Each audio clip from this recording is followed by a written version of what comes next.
Newton, what do you hear most often from the men who come to you for help?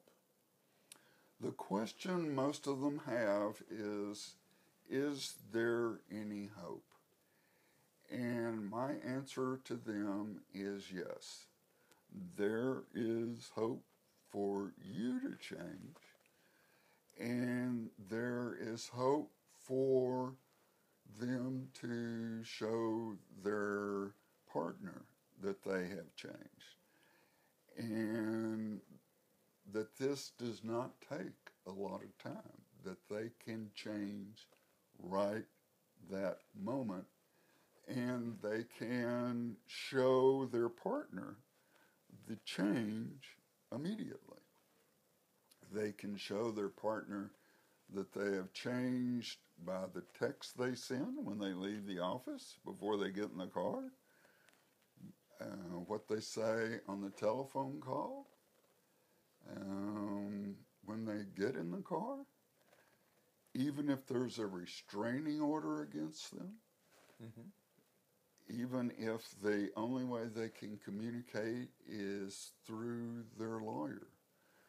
There is hope that they can change, that their partner can notice the change, and there is hope that they can be happily married. What resources are out there for the person who wants to get help? Well, one of the resources is, of course, books, tapes about anger, rage, and violence in men. There are, of course, professional counselors, and many people start with them. If I were a potential client interviewing therapists, what questions should I ask? Well, one of the questions I would ask is what training that they have had in working with rageful and violent men, and I would ask them what kind the training was, how long it was, and I would ask them if not only had they seen angry and violent men, but if they specialized in that. Not that they had seen one or two in the last few months, but that is their specialty and how long they've been doing it. What do you think are the most important attitudes for a new client to bring to his first meeting? Well, the first one I call the gift of desperation, which is that the person is very motivated to change. And many of my clients are out of the house, away from their partner, and they desperately want to save their marriage. The second attitude that is important is a willingness to go to any length. And what I mean by that is to try new behavior.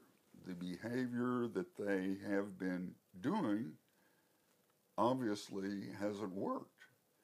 And to begin trying new behavior would be the absolutely most important attitude for change. So the partner does need to be involved in the therapy in some way. Yes, absolutely, if at all possible, but not in marital therapy. This will be the partner as consultant to the man and I and our work. So I will be asking her to get clearer and clearer about what she wants him to do specifically, and I will be working with him to do those things to please her, so that his focus is on pleasing her and away from what usually is the root of his problem, which is selfishness and self-centeredness. I see. But what about getting down to the underlying psychological cause of the anger? Well, my opinion is different than most therapists on this, and some of my colleagues might disagree. However, my thought is that men who come to me are like a man standing on a bridge over a river with his pants on fire. It's not the appropriate time to wonder how his pants got on fire, or what the nature of fire is, or when he first started feeling the heat. The idea is to jump. So my idea is to start now. And if you are a man watching this with your partner, you may want to ask her right now, what could I do right now to help you feel a little bit more kindly towards me, a little bit more pleased with me? And if she says, help more around the house, you may want to get more specific. And if she says, take out the garbage, then pause the video and get up and take out the garbage.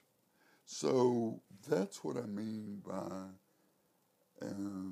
jump, start, get specific, and do it now.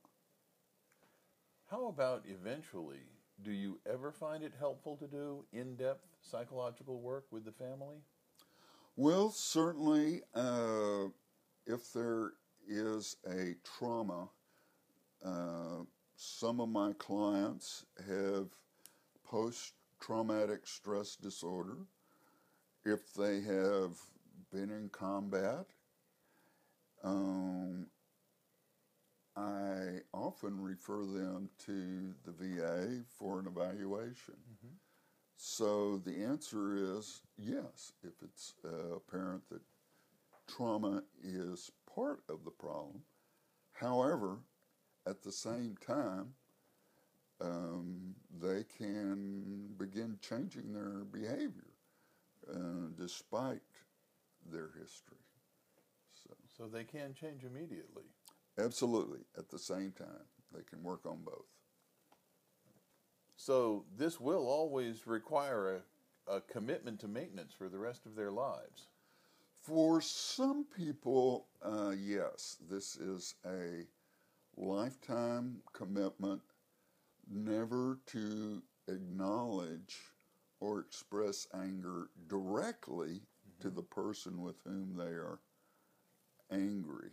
They may tell someone else that they don't know mutually that, yes, I'm angry at this person, or they may tell a counselor, but they don't express, for some people, the commitment has to be total and absolute.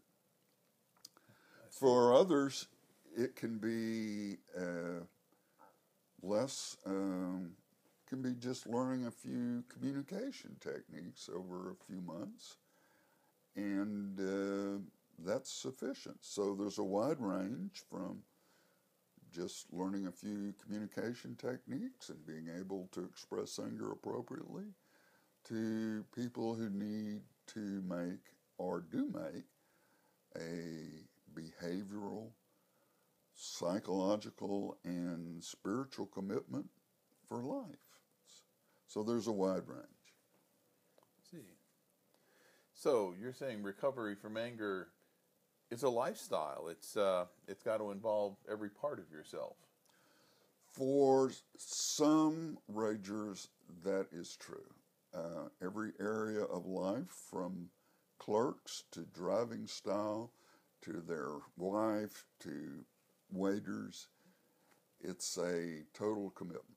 Some people just have a problem in one area, but some people are what I call equal opportunity ragers, and they need to work on anger in all areas of their life. Okay.